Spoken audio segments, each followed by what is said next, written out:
Dear عروش، مجھ سے دوستی کرنے کے لیے تمہیں سروش کے نام کا سہارا لینے کی ضرورت نہیں ہے۔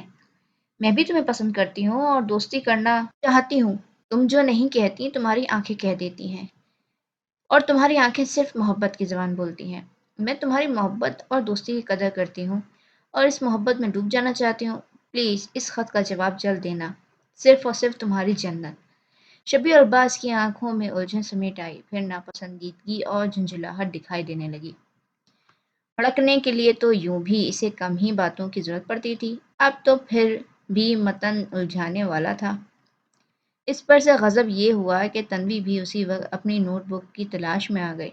وہ شبی بھائی، میری نوٹ بک آپ کے روم میں رہ گئی تھی شاید، تنوی نے جھجکتے ہوئے کہا تھا۔ شبی نے پلٹ کر کڑی نظروں سے اسے گھورا۔ شاید نہیں، یقیناً، ساتھ ہی نوٹ بک اس کی طرف بڑھا دی۔ یہ کیا بکواس ہے؟ کھلا ہوا صفحہ اس کے سامنے کیا۔ تنوی نے ذرا سی حیرت کے ساتھ نوٹ بک پکڑ لی، پھر سٹپٹا گئی۔ وہ وہ وہ تم لڑکیوں کو دوستیاں کرنے سے فرصت نہیں ہے، شبی نے کڑے لہجے میں کہا۔ یہ میری فرینڈ نے مذاق میں لکھ دیا تھا۔ تنوی نے سرامسگی ہو کر وضاحت پیش کی، یا محض کوشش ہی کی؟ یعنی ایک اور واحد فرینڈ تمہارے پاس پہلے سے موجود ہے، شبی نے زہر خان لہجے میں کہا تھا۔ تنوی کا جھکا ہوا سر اتنا جھک گیا کہ تھوڑی ہی ہنسلی کی ہڈی سے ٹکرانے لگی۔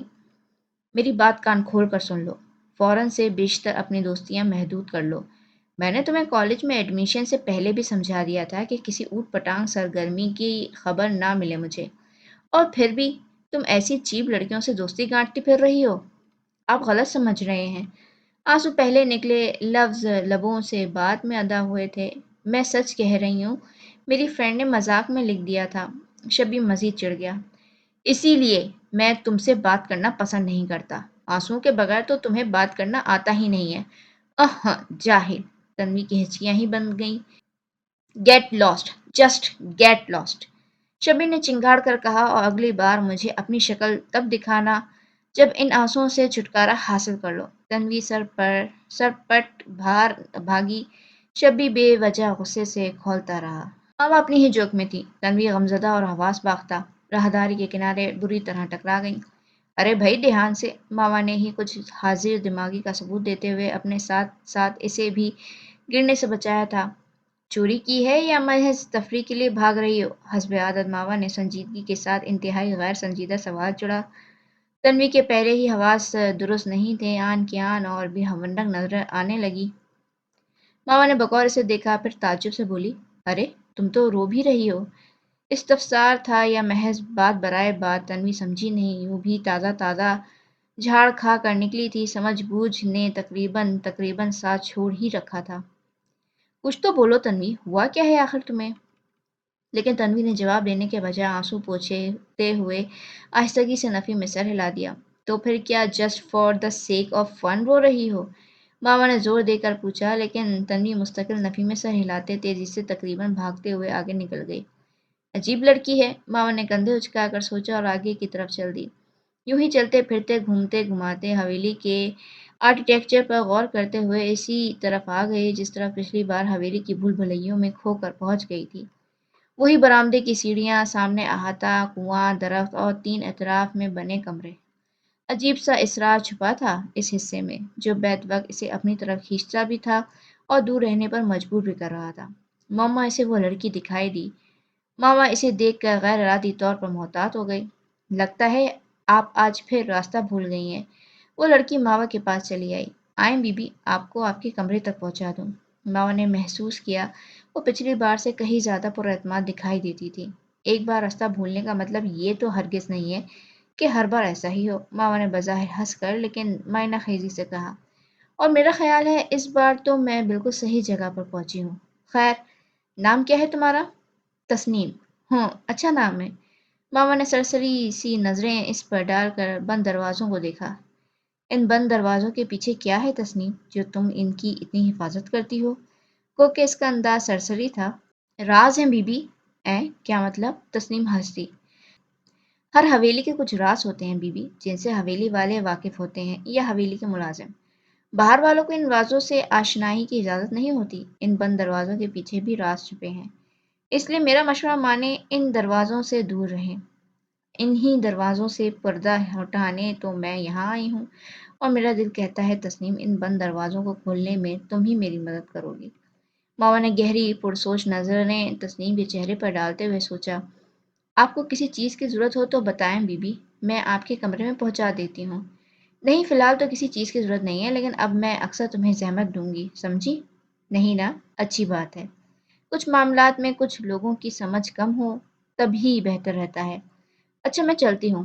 اس نے مسکرا کر تسنیم کا کندھا تھپتھپایا اور اپنے راستے چل دی۔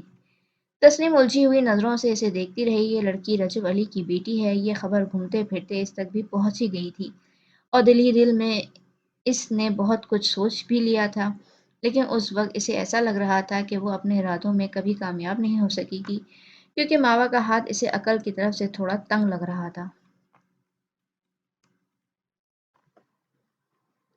یہاں سے ہٹ کر جس وقت ماوا حرم کے کمرے میں پہنچی، تنوی اس کے کندھے پر سر رکھے زاروں زار رو رہی تھی۔ حرم اسے پیار سے سہلا رہی تھی، جبکہ نمل غصے سے یہاں وہاں ٹہل رہی تھی۔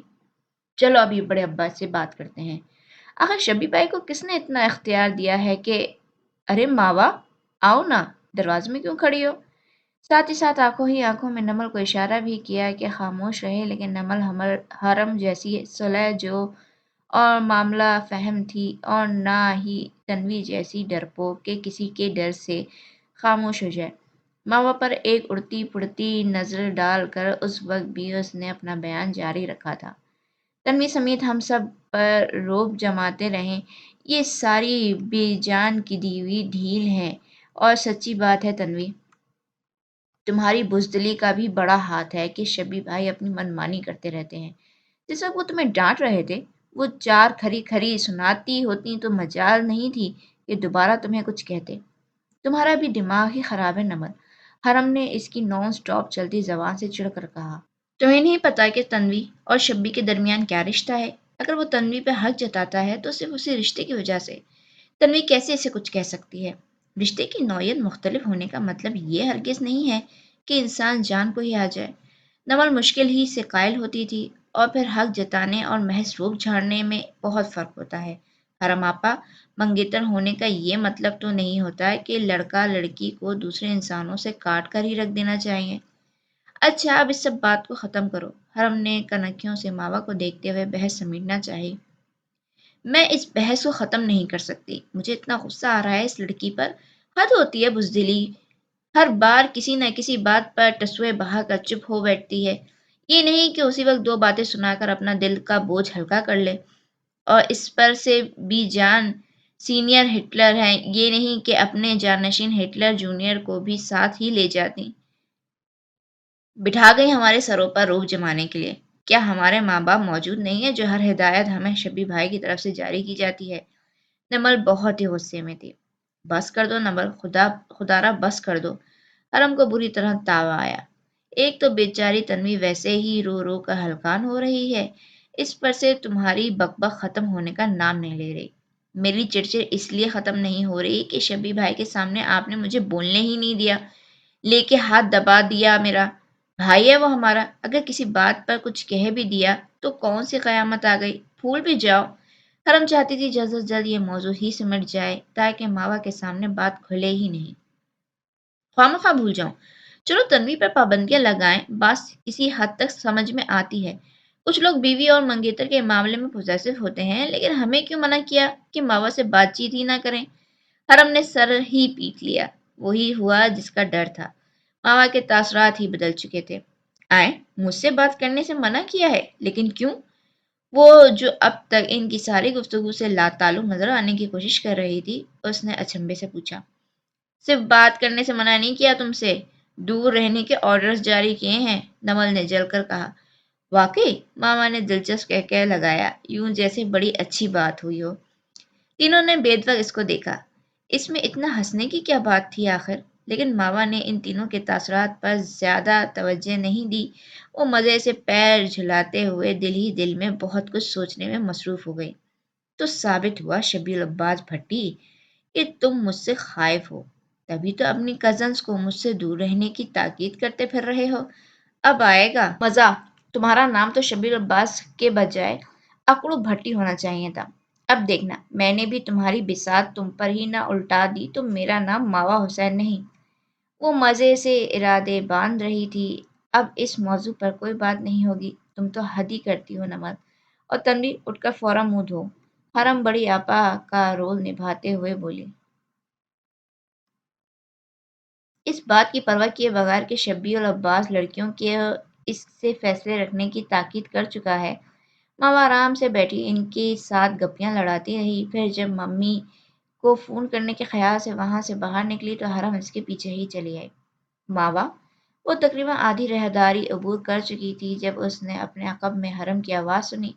ماوا نے گردن موڑ کر دیکھا، حرم تیز تیز چلتی اس کی طرف آ رہی تھی، لیکن ماوا یہ دیکھ کر بھونچکا رہ گئی کہ حرم کی چال میں واضح لنگڑاہٹ تھی۔ رکو ماوا، مجھے تم سے بات کرنی ہے، حرم نے قریب پہنچتے ہوئے کہا۔ موادہ اور پھر سے چل پڑے۔ حرم، یہ اس کا الجھا ہوا استفسار اور نگاہوں کا رخ پیروں کی طرف تھا۔ کیا؟ حرم نے قدرے تعجب سے اپنے پیر کی طرف دیکھا، پھر آہستگی سے بے مطلب ہنس دی۔ اچھا یہ، اوہ میں سمجھی پتہ نہیں کیا ہوا۔ یہ تو میرے پیر میں بچپن سے لنگ ہے، اب تو اس کی اتنی عادت ہو گئی ہے کہ اگر میں لنگڑا کر نہ چلوں تو عجیب لگے گا۔ دراصل تم نے پہلی بار دیکھا ہے تو عجیب لگ رہا ہے۔ اتنی وضاحت کے باوجود ماوا کچھ بول نہیں سکی۔ علاج نہیں کروایا؟ شاید بچپن میں کروایا ہو، مجھے ٹھیک سے یاد نہیں، حرم نے لاپرواہی سے کہا۔ مجھے بہت دکھ ہو رہا ہے حرم، آئی ایم ریئلی سوری، ماما نے ہمدردی سے کہا۔ تم کیوں دکھی ہو رہی ہو؟ حرم نے دوستانہ انداز میں کہا۔ اس حویلی میں رہی نہیں ہونا، اس لیے تمہیں کچھ بھی نہیں پتا۔ پی جان کی ساری اولادوں کو اللہ نے کسی نہ کسی آزمائش میں ضرور ڈالا ہے۔ خود ہمارے بڑے دونوں تایا ذہنی طور پر معذور ہیں، پھر بڑے ابا ہیں، انہیں اور ان کی اولاد کو کسی بیماری کی آزمائش تو نہیں ملی، البتہ ان کو فیملی سکون نصیب نہیں ہو سکا۔ پھر ہمارے ابا ہیں تو ان کی اولاد میں سے مجھے بیماری ملی ہے۔ اف ماوا، تم کیا کیا سنو گی، بڑی لمبی داستان ہے، تم چھوڑو اس بات کو۔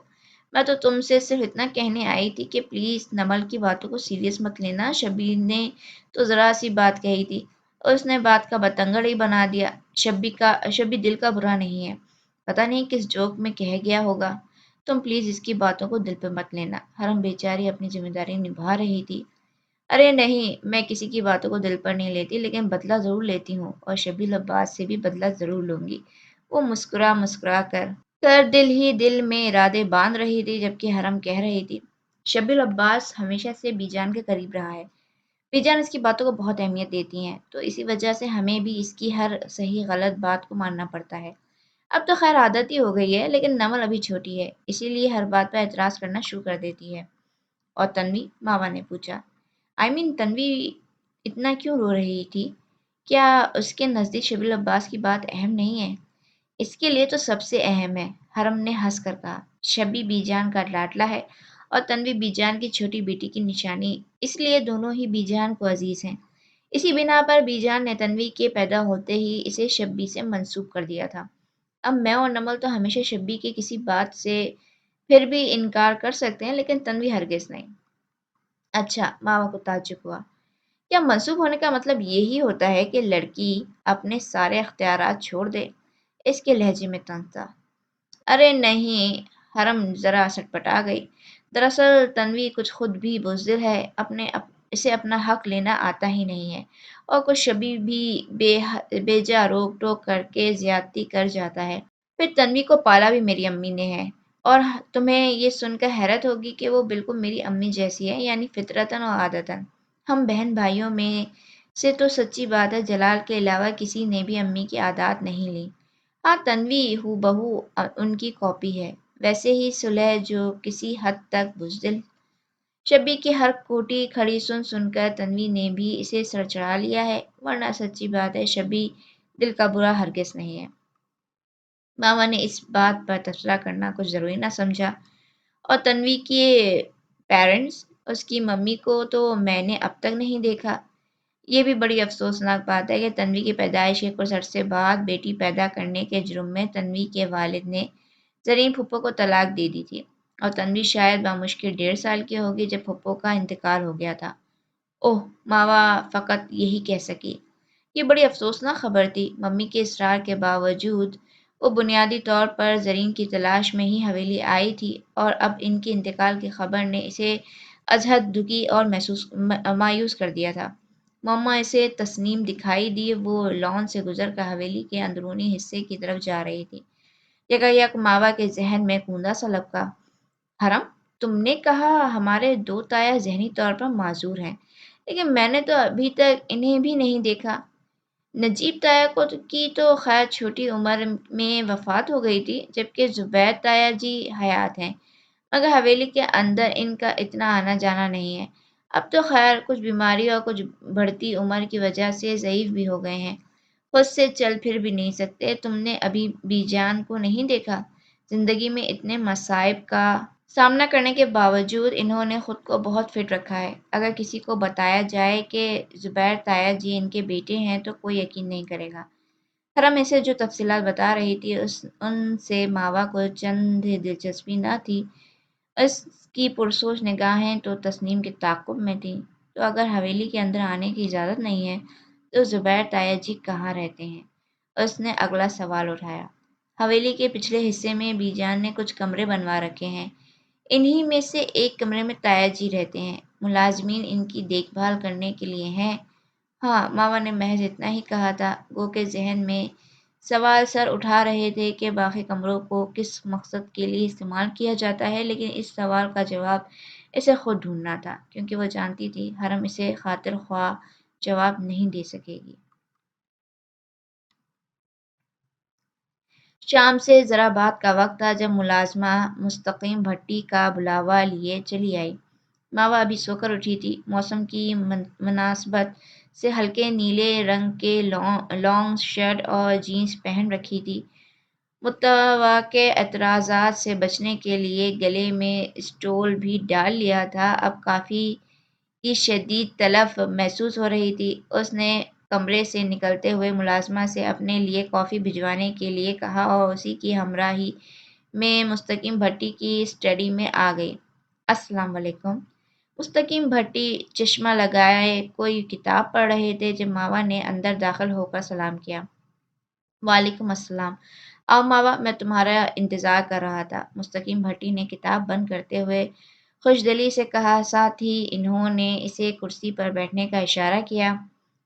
کیسا گزر رہا ہے وقت؟ کوئی دقت تو پیش نہیں آ رہی؟ ارے دقت کیسی، یہاں سب اپنے ہی تو ہیں، اور سچ بات ہے کہ مجھے یہاں اچھا بھی بہت لگ رہا ہے۔ آفٹر آل میرے بابا کی یادیں جڑی ہوئی ہیں اس حویلی سے اور آپ سب لوگوں سے، ماما نے ہنس کر کہا، اور صاف محسوس کیا کہ اس آخری بات پر مستقیم بھٹی کے چہرے پر شرمندگی کے تاثرات دکھائی دیے ہیں۔ لیکن میرا خیال ہے کچھ لوگوں کو میرا یہاں آنا پسند نہیں آیا۔ اس نے معصومیت سے پتہ چلایا۔ دیکھیں، میں سمجھ نہیں پا رہی کہ مجھے آپ سے یہ کہنا بھی چاہیے یا نہیں، لیکن حقیقت یہی ہے کہ میں ابھی حویلی میں رہنا چاہتی ہوں اور سب لوگوں کے ساتھ اچھا ٹائم گزارنا چاہتی ہوں، مگر وہ یوں ظاہر کر رہی تھی جیسے الجھ رہی ہو، بات کا سرا ایسے نہ ملتا ہو۔ تم کو جو بھی کہنا ہے کھل کر کہو، مستقیم بھٹی نے دلچسپی اور سنجیدگی سے کہا۔ کسی سے ڈرنے یا گھبرانے کی ضرورت نہیں ہے۔ ڈر یا گھبراہٹ والی تو کوئی بات نہیں ہے تایا جان، لیکن مجھے عجیب سا لگ رہا جب لڑکیوں نے بتایا کہ شبیر العباس نے انہیں مجھ سے بات چیت کرنے سے منع کیا ہے، اور یہ بہت انسلٹنگ لگا مجھے۔ کیا شبیر العباس نے ایسا کہا؟ مستقیم بھٹی نے اچنبھے سے پوچھا۔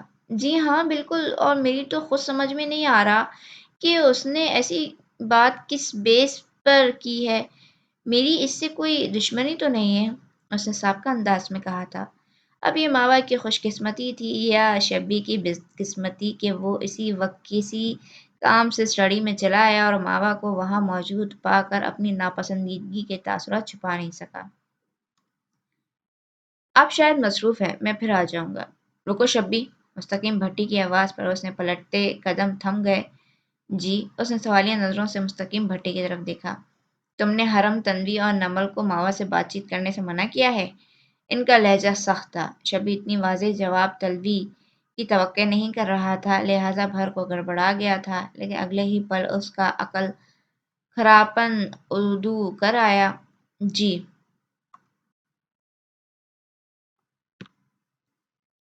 جی وجہ جان سکتا ہوں؟ مستقیم بھٹی کا لہجہ سخت تھا۔ ماما کو دل ہی دل میں گدگدی سی ہونے لگی۔ میں نہیں چاہتا کہ مجھ سے وابستہ کوئی بھی انسان اس سے بات کرے، اس نے صاف گوئی سے کہا۔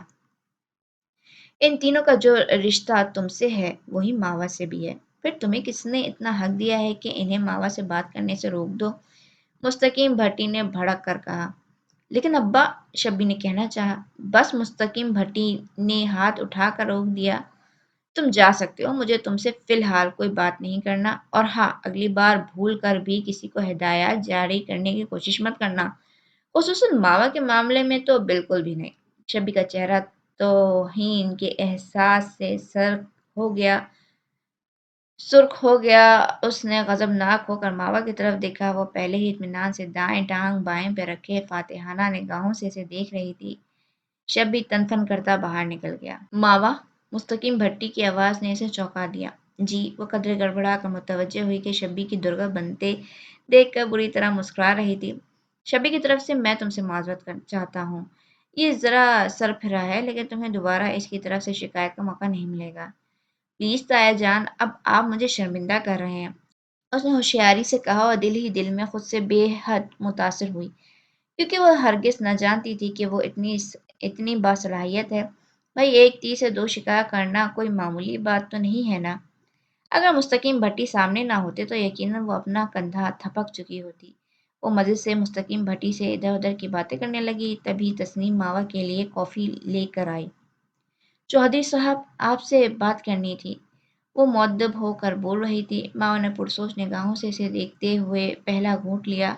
لا حول ولا قوت! اس قدر بدمزہ کافی؟ تسنیم، یہ کافی تم نے بنائی ہے؟ بدمزہ کافی کے گھونٹ کے باوجود اسے خیال آیا تو پوچھ لیا۔ جی بی بی، بہت اچھی کافی بنائی ہے تم نے، اس نے مرے دل سے لیکن خوش جوش کے ساتھ کہا۔ سنو، اب سے ہر بار میرے لیے کافی تم ہی بنانا۔ ہاں بھائی، بی بی کو تمہارے ہاتھ کی کافی پسند ہے تو تم ہی بی بی کے لیے کافی بنانا۔ خیال رہے، ماں بیوی کو کوئی شکایت نہیں ہونی چاہیے۔ مستقیم بھٹی نے فوراً اس کی مشکل آسان کر دی۔ ماما اطمینان سے کافی کے کڑوے کسیلے گھونٹ بھرنے لگی۔ اینیا بے حد پریشان تھی۔ ولید کی طرف سے اس کی فکر مندی دن بہ دن بڑھتی جا رہی تھی، مگر وہ سمجھ نہیں پا رہی تھی کہ یہ ساری الجھنیں کس سے ڈسکس کرے۔ ممی بیمار تھیں اور پھر دور بھی، جبکہ ڈیڈی کو تو لگتا تھا کہ کسی معاملے سے کوئی دلچسپی ہی نہیں ہے۔ وہ صبح جلدی آفس جاتے اور رات گئے ان کی واپسی ہوتی تھی۔ ماوا اور سمینہ آنٹی بھی بہت دن ہوئے انیکسی چھوڑ کر جا چکے تھے، ورنہ وہ ضرور ماوا سے ڈسکس کرتی۔ اس روز بھی وہ ولید کے لیے فکر مند ہو کر نماز کے بعد رونے لگی۔ اچھی خاصی پرسکون زندگی کی جھیل میں اتنے سارے پتھر ایک ساتھ تلاطم تھا کہ تھمتا ہی نہ تھا۔ پتھروں کے تین میں بیٹھنے کا انتظار کرنا تھا، لیکن یہاں تو ایک کے بعد ایک پتھر تھا کہ آئے چلا جا رہا تھا۔ وہ اپنی سوچوں میں غوطہ تھی کہ ڈور بیل نے اسے چونکا دیا۔ اس وقت 4 بجے تھے۔ ڈیڈی یا ولید کی آمد بھی غیر متوقع تھی اور کسی مہمان کے آنے کا تو چانس ہی نہیں تھا۔ بڑے شہروں میں تو اب اچانک آ کر سرپرائز دینے کا رواج بھی نہیں رہا۔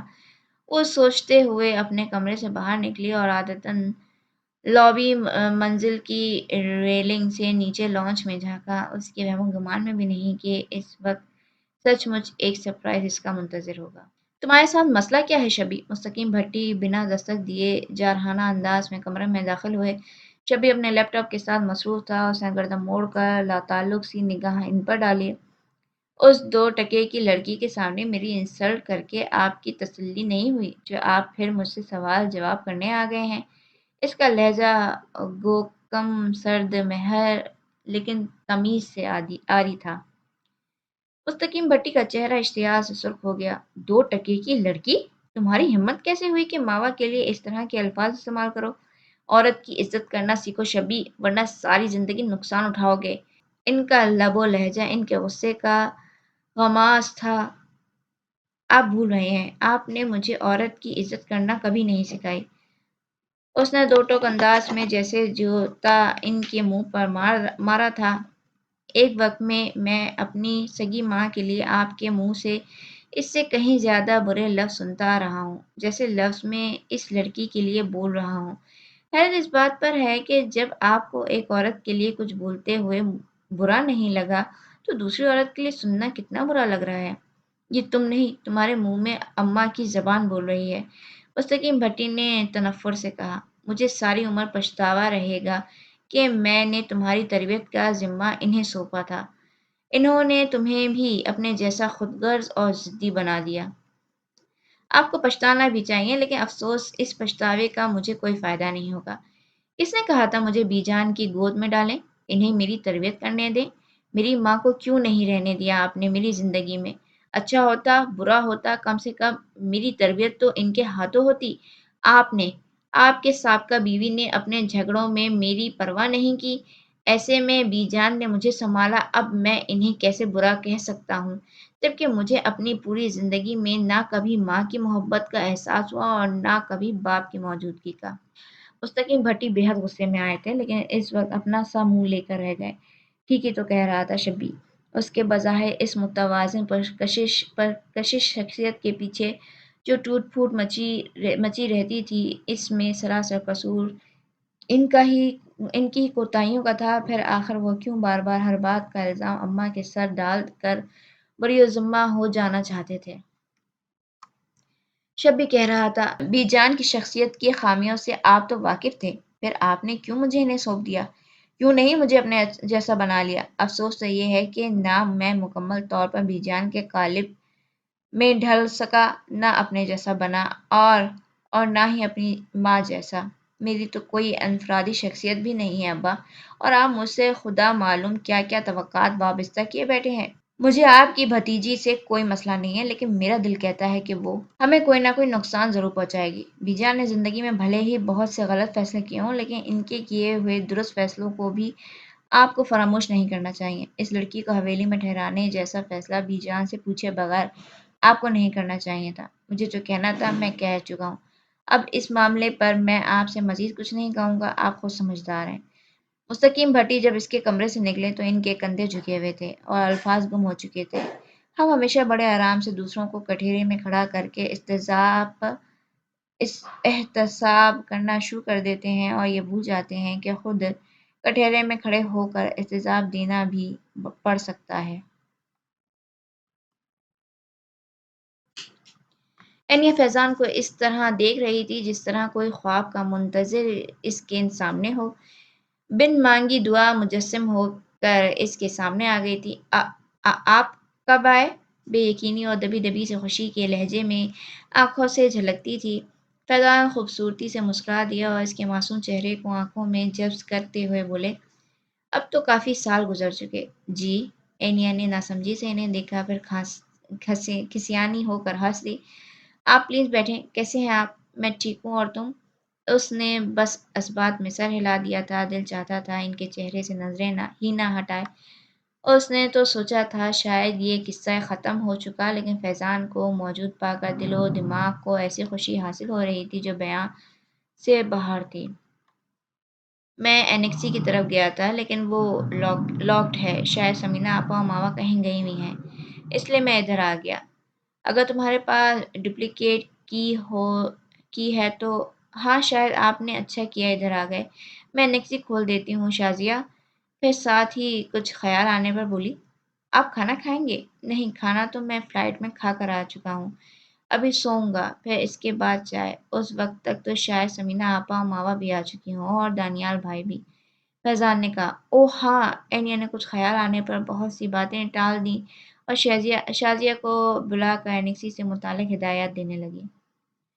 ماما کو حویلی میں رہتے تقریباً 3 ہفتے گزر چکے تھے، اور سچ تو یہ ہے کہ ان 3 ہفتوں میں اس نے بہت انجوائے کیا تھا، گو کہ شہروز اور شیزا کے ساتھ بھی اس نے بہت یادگار وقت گزارا تھا، لیکن یہاں کی بات ہی اور تھی۔ حرم تنوی اور نمل کے ساتھ ساتھ دونوں بھائیوں سے بھی اس کی اچھی دوستی ہو گئی تھی، وہ سب کے ساتھ مل کر حرم کی شادی کی تیاریوں میں بھرپور حصہ لے رہی تھی، اور ان سب کے رزق کپڑے اسے بہت متاثر کرتے تھے۔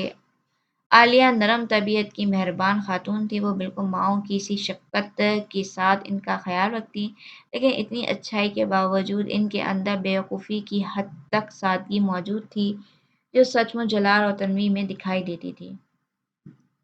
تنویر نے اپنی نانی یعنی جنت بیگم کا صرف نام اور خوبصورتی لی تھی، فطرتاً وہ اس عورت کے بالکل برعکس۔ حویلی میں ٹڈی دل کی طرح ملازمین بھرے ہوئے تھے اور اتنے ملازمین کی کھیپ میں سے وہ کسی نہ کسی طرح تسنیم کا اعتماد حاصل کرنے میں کسی حد تک کامیاب ہو گئی تھی۔ شاید اس میں کچھ ہاتھ تسنیم کا اپنا بھی تھا۔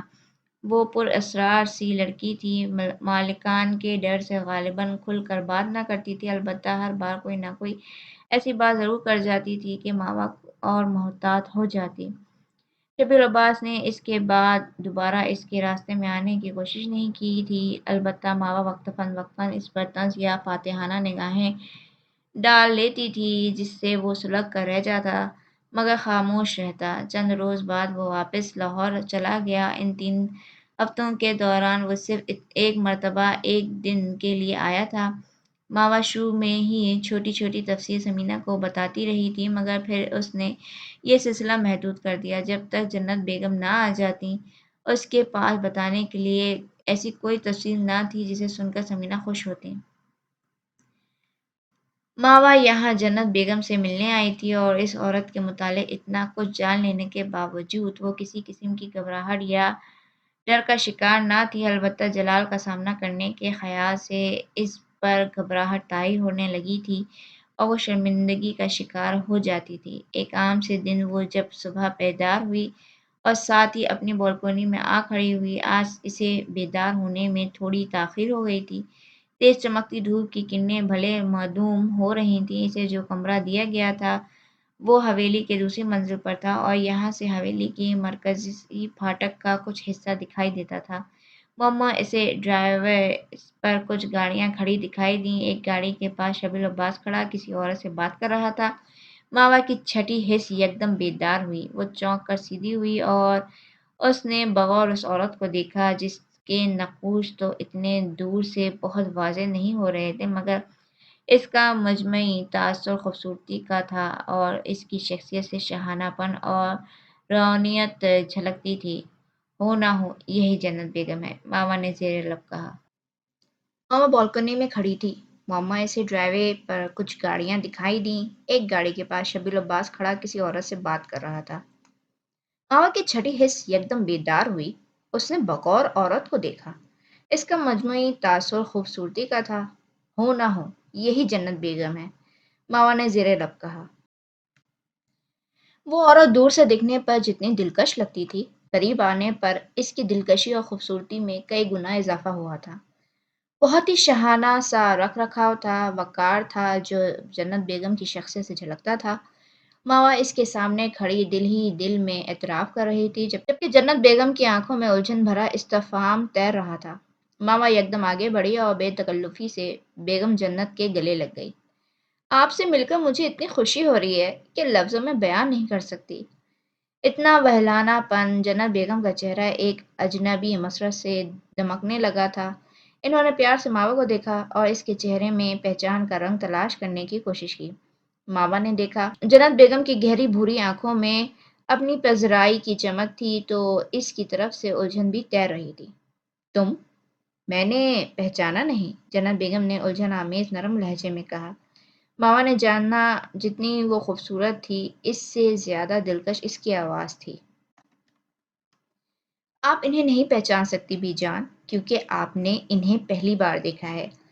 اس سے پہلے کہ ماوا کوئی جواب دیتی، شبیر عباس نے ڈرائیونگ سیٹ کے دروازے کو زور سے بند کرتے ہوئے کہا، یہ ماوا رجب علی ہیں، دادا جان کی سب سے بڑے بیٹے کی اکلوتی دختر نیک اختر، آئرلینڈ سے بطور خاص آپ سے ملنے کے لیے تشریف لائی ہیں۔ جنت بیگم کے عقب میں کھڑی اپنی پشت پر دونوں ہاتھ باندھے وہ گہری نظروں سے ماوا کو دیکھتا بے حد طنزیہ لہجے میں بول رہا تھا، جنت بیگم تو جنت بیگم۔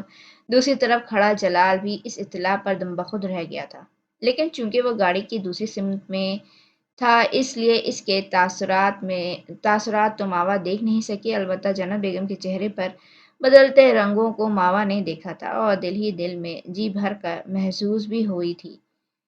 کیسی ہیں آپ دادی جان؟ اس نے فطرتاً جذبات سے ایک بار پھر انہیں گلے لگانا چاہا، لیکن اس بار جنت بیگم بدک کر پیچھے ہٹی۔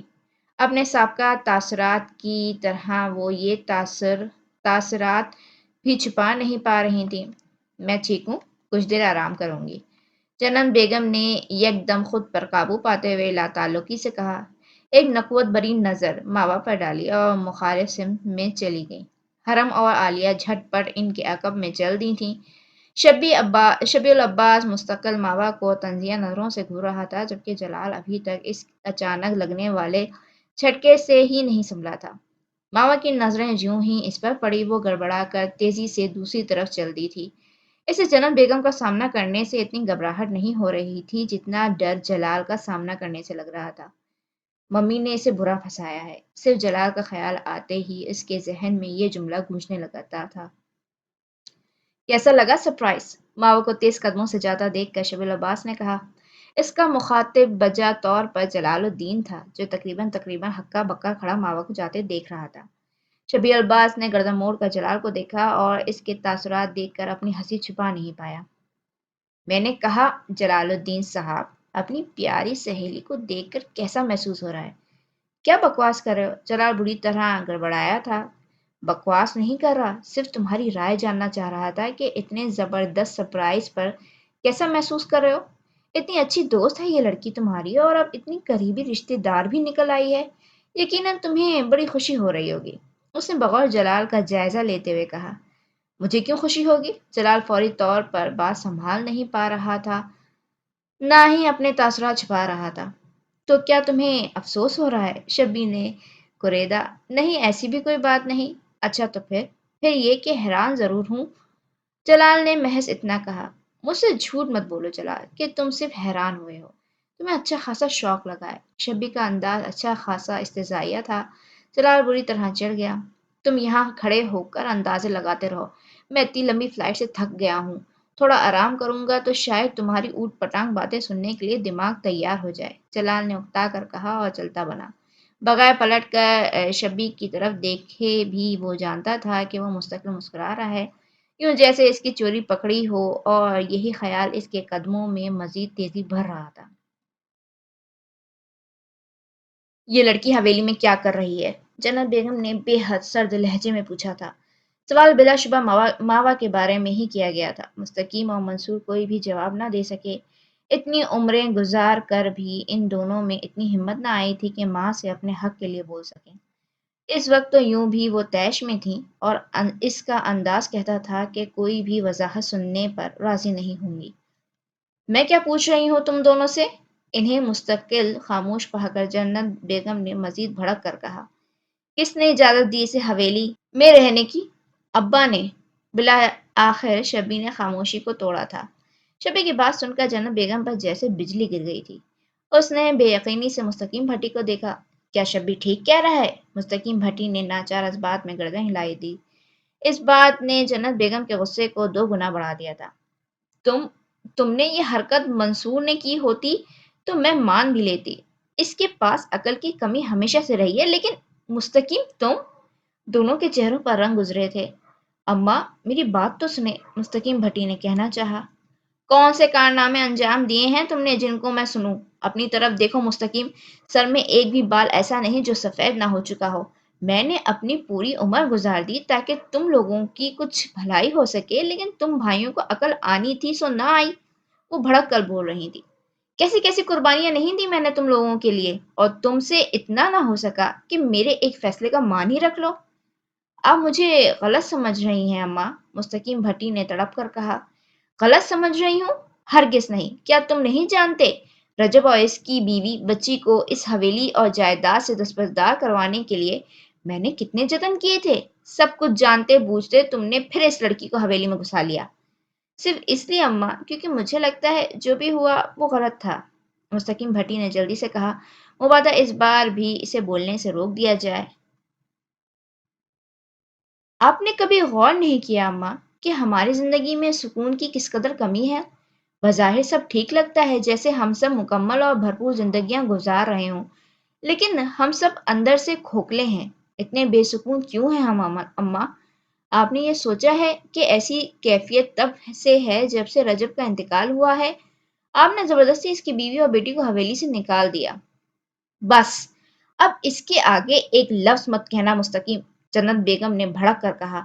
کمرے میں چند منٹوں کے لیے بالکل خاموشی چھا گئی تھی۔ بڑھاپا تم پر اب آیا ہے، لیکن سٹیا تم کئی سال پہلے گئے تھے۔ ایسی باتیں میں آج نہیں سن رہی، کئی سالوں سے سن رہی ہوں۔ یہ کرائے پر پانی پھیرنا تو کوئی تم جیسی اولاد سے سیکھے، جنت بیگم نے تنفر سے کہا۔ تم سب لوگ فی الحال یہاں سے چلے جاؤ، مجھے تنہا رہ کر اس بات پر غور کرنا ہے کہ اس لڑکی سے چھٹکارا کیسے حاصل کیا جائے۔ زینب بیگم نے آرڈر جاری کیا۔ سر جھکا کر کمرے سے نکلنے والوں میں مستقیم بھٹی پہلا شخص تھا۔ جلال کی بے چینی شبی الباز سے مخفی نہ رہی تھی، یا یوں کہنا زیادہ مناسب رہے گا کہ وہ اپنی بے چینی جمع پریشانی چھپا ہی نہ رہا تھا۔ دوسرے شبی کے دل میں اس کی طرف سے پہلے ہی کچھ شک سا آیا ہوا تھا، تبھی وہ زیادہ دیر خاموش بھی نہ رہ سکا۔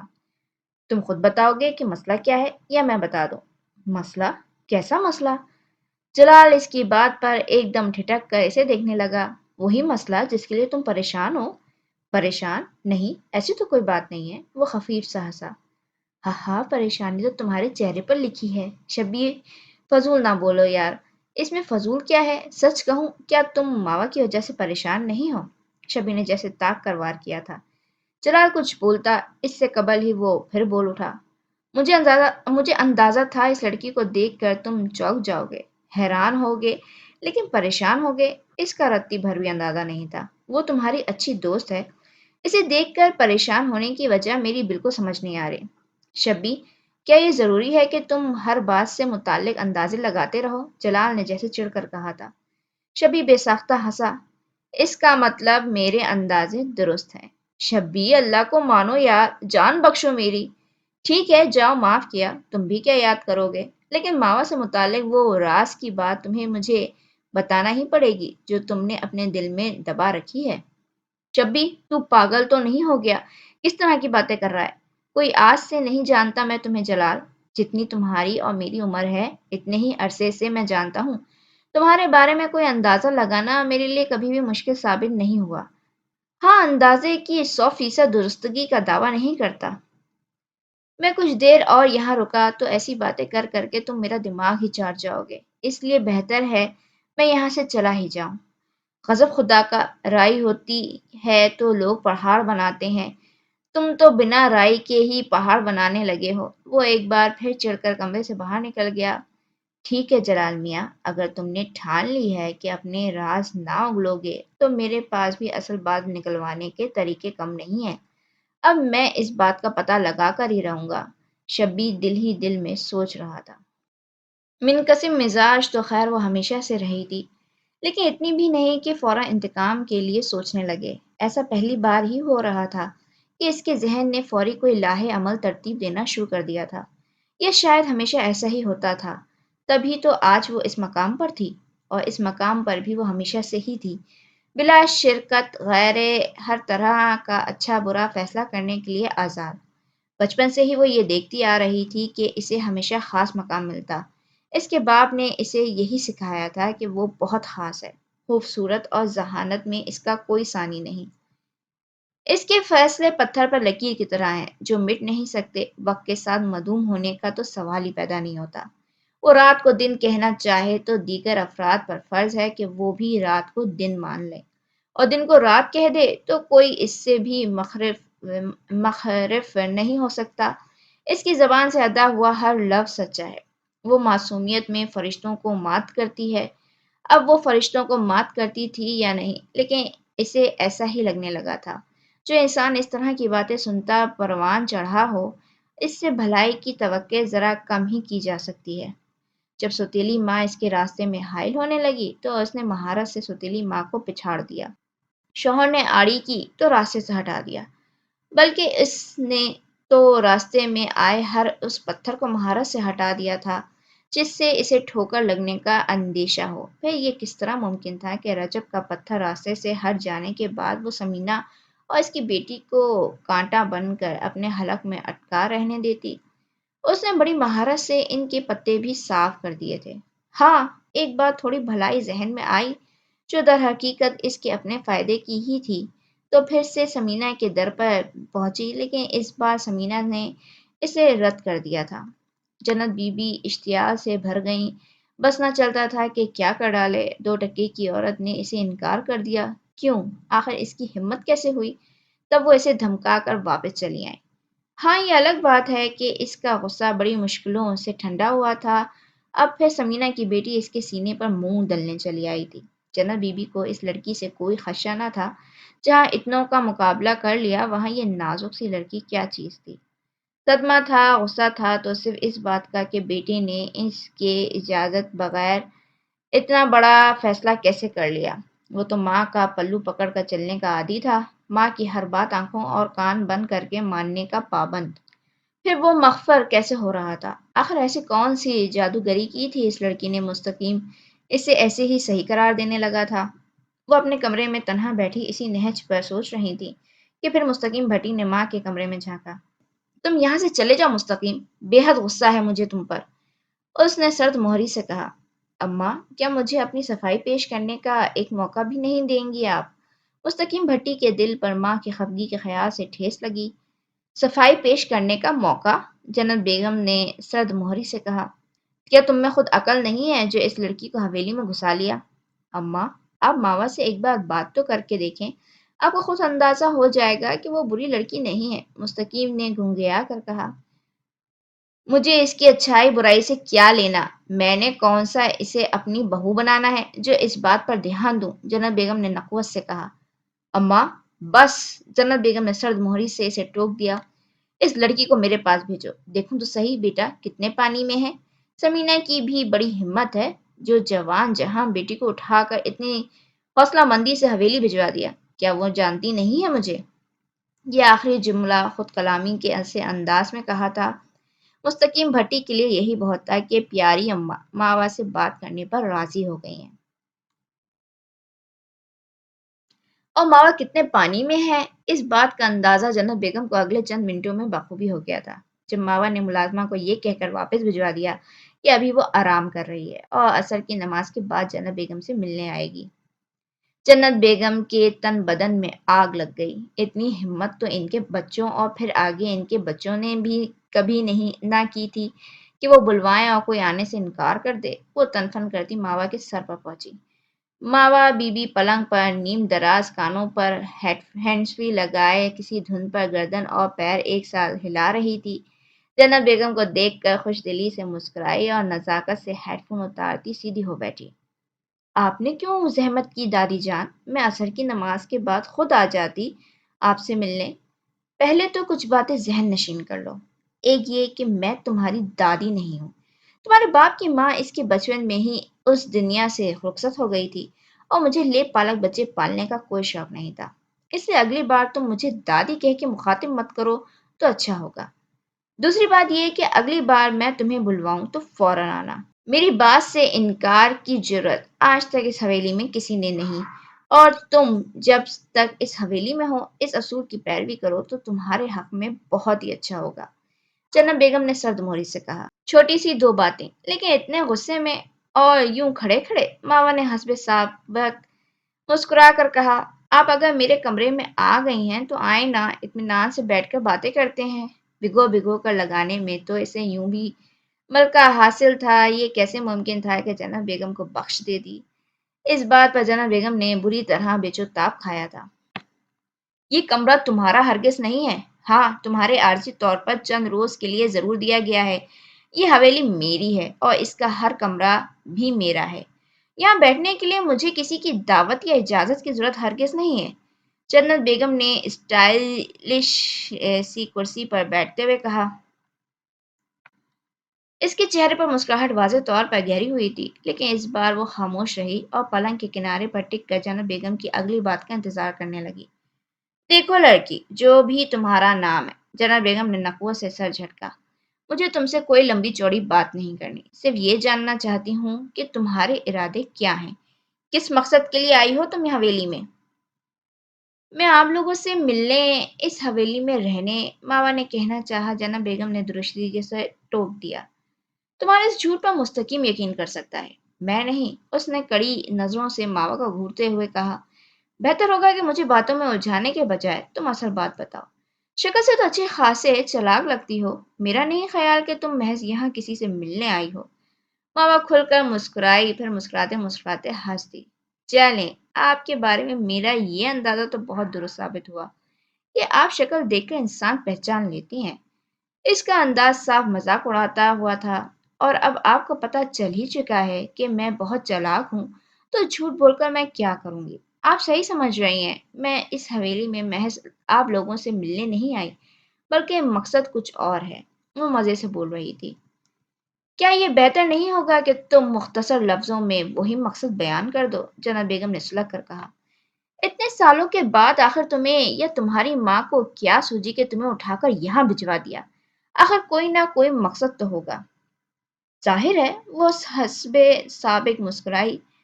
ویسے بھی اتنے مصروف دور میں اتنا فضول وقت کس کے پاس ہے کہ محض رشتہ داریوں سے تعلق قائم رکھنے کو اتنی دور آتا پھرے؟ اس نے بنا کسی لگی لپٹے کے کہا۔ جناب بیگم کے چہرے کا رنگ بدلا تھا، اسے اتنی صاف گوئی کی توقع بھی نہیں تھی۔ تو پھر مجھے اپنے دادا کی وراثت میں سے اپنا بابا کا حصہ چاہیے۔ ہاں ہاں، وہ تو تمہیں نہیں مل سکتا، جناب بیگم نے تو مسکرانہ انداز میں کہا تھا، کیونکہ تمہارا باپ اپنا حصہ پہلے ہی وصول کر چکا ہے۔ کوئی ثبوت؟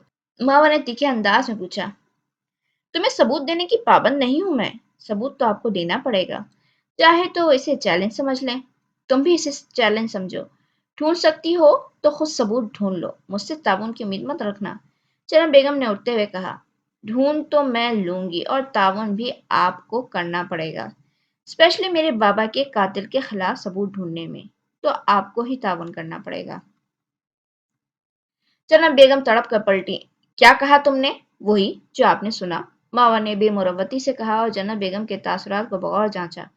جب آپ میرے ساتھ کوئی لحاظ مروت رکھنے کو تیار نہیں ہیں تو مجھے بھی فرشتہ نہ سمجھیں کہ میں تمیز سے پیش آؤں گی۔ میرے بابا کا قاتل کون ہے میں نہیں جانتی، لیکن آپ اور آپ کے بچے میرے شک کے دائرے میں سب سے پہلے آتے ہیں۔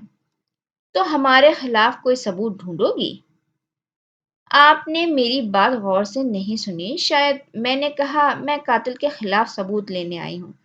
اس ایک جملے میں اس نے بہت کچھ جتا دیا تھا۔ جنت بیگم کا پورا وجود پہلے حیرانی اور پھر غصے سے بھڑبڑا جلنے لگا۔ اس نے بڑی بری طرح ماوا کو گھورا اور پھر مسکرانا ہنس دی۔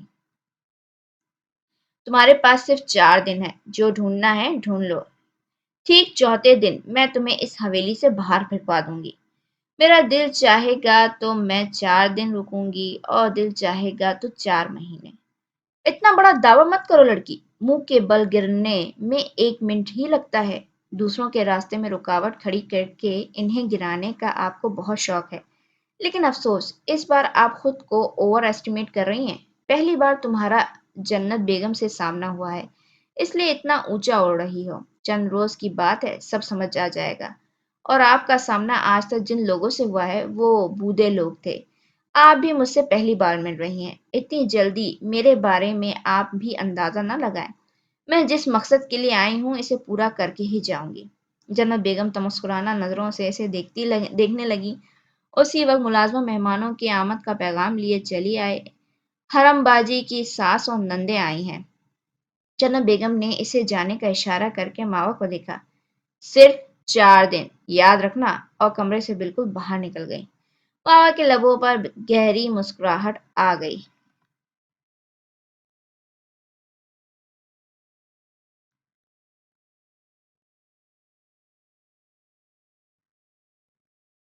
اینیا باہر نکلی تو دیکھا فیضان برآمدے میں پریشان ٹہل رہے تھے۔ خیریت تو ہے؟ آپ پریشان لگ رہے ہیں، اینیا نے آ کے قریب جاتے ہوئے پوچھا۔ ہاں، میں ماوا کے لیے پریشان ہوں، فیضان نے کہا۔ کیا مطلب؟ کیا ہوا ہے ماوا کو؟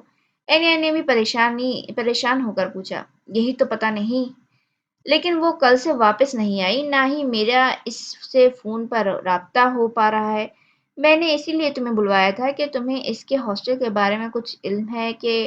وہ الجھے الجھے سے بول رہے تھے۔ اینیا نے دیکھا ان کی بڑی بڑی سیاہ آنکھوں میں سنہری دھوپ متفکر بن کر پھیل گئی تھی۔ اینیا کا دل چاہا ان کی آنکھوں سے ساری پریشانیاں چن لے، لیکن